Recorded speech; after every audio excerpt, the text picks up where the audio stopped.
Hello and welcome to another analysis by Art for Introvert. Today we are going to look into the fascinating phenomenon of adult animation. We are used to perceiving cartoons as children's content. This is why satirical animation pioneers The Simpsons and South Park received a lukewarm reception from the grown-up audience.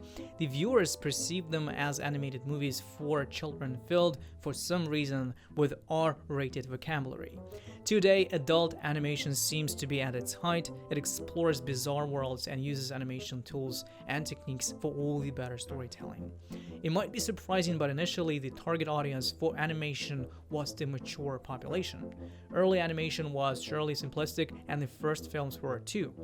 Curiously, neither filmmakers nor viewers considered animation a separate form of cinema. For movie directors, animation was more about experimenting with form, and for a long time it was used solely to supplement live actions. In the 1920s, the target audience of animated shorts was adults. The characters of the Mickey Mouse series drank alcohol and smoked. It's ironic considering that later it was the Walt Disney Company that created the paradigm in which animation became a synonym for children's content. Where there's demand, there's supply. The adult animation viewership was expanding, and already in the 1930s, a cartoon character, Betty Boop, appeared on screens. She soon became a sex symbol and grew more popular than any real actress of the time.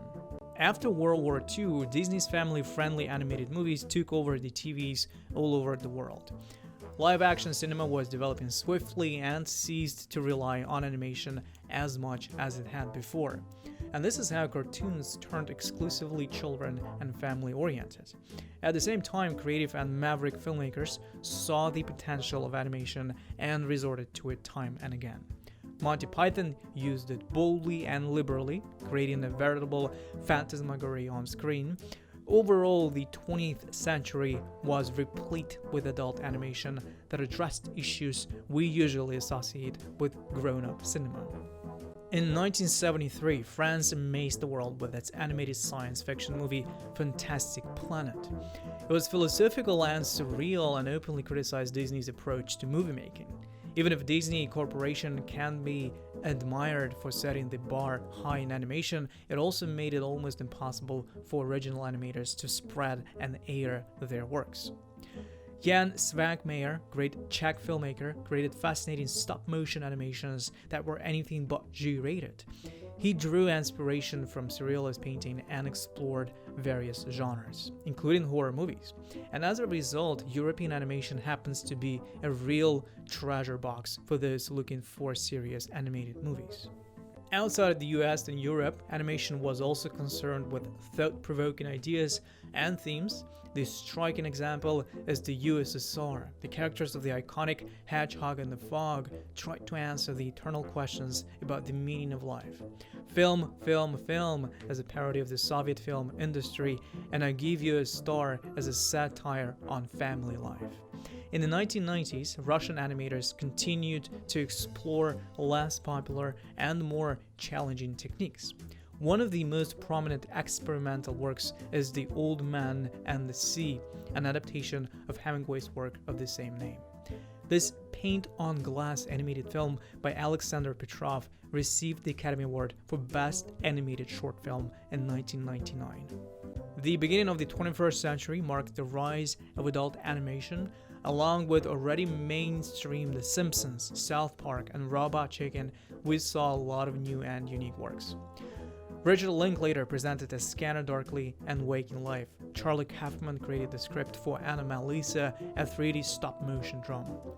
Wes Anderson made a full stop-motion movie, Fantastic Mr. Fox, and the year 2006 saw the release of Waltz with Bashir, a cruel and heartbreaking war drama by Ari Folman. Once you see it, it'll change your perception of animation forever. Japan, however, turned the tables. The variety of Japanese animation genres enriched the world's cinematography. Akira represents violent futuristic dramas, Ghost in a Shell is a philosophical reflection on humans and technology, and surreal Paprika inspired Christopher Nolan's Inception. We certainly can't help naming Hayao Miyazaki's incredible works that speak up about the controversial matters of politics, gender inequality, ecology, and war. For many people, Miyazaki's works opened the door into the world of Japanese animation, where any viewer, no matter how picky they are, can find a movie to their taste. We live in an exciting and wondrous era when streaming services finally give full play to animation. Today's animated series have long since outgrown a small satirical niche that television had given to it. Projects like BoJack Horseman are nothing short of high-budget dramas. Animation allows the authors to transcend the barriers imposed by reality. The recent phenomenon of Rick and Morty proves this. The show successfully balances between being a metamodernism attraction and a thought-out statement about the world we live in.